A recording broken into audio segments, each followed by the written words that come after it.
Bludgeon, Part 4.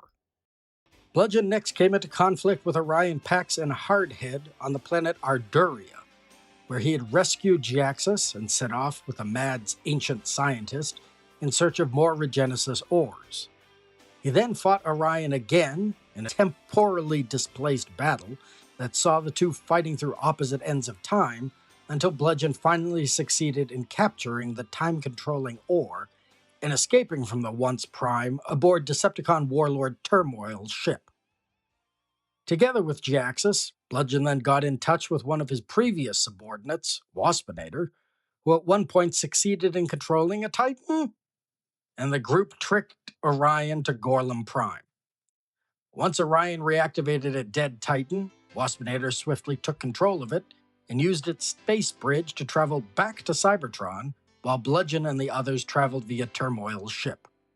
Once they joined Shockwave and his minions, they began the Dark Cybertron plan, activating a chronal drive as the Ammonites invaded the planet. Bludgeon and his forces held Crystal City as Shockwave's plan ensued, driving back the crew of the Lost Light and mocking Skid's copied Metallicato skills, until he was defeated by a resurgent Optimus Prime as the Autobot leader returned from the dead universe. Bludgeon, unfortunately, survived the beating and escaped before Crystal City was consumed by Shockwave's singularity. What followed was a lot of machinations with insane spark experimentation and control of the Beast Titan Trypticon. Here he came into conflict with the newly discovered Camions.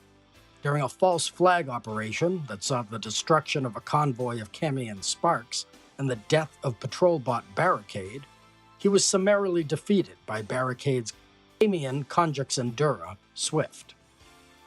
He survived and reappeared wielding a Void Scepter to control Trypticon, and by extension other bots mutated by contact with the Titan's Energon, in a misguided attempt to use the Titan space bridge to conquer the universe. Are we sensing a trend here?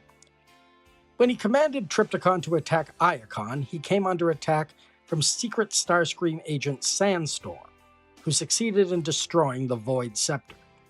Freed from Bludgeon's control, Trypticon teleported the insane pretender in front of his mouth and vaporized all the cybernetic samurai's limbs.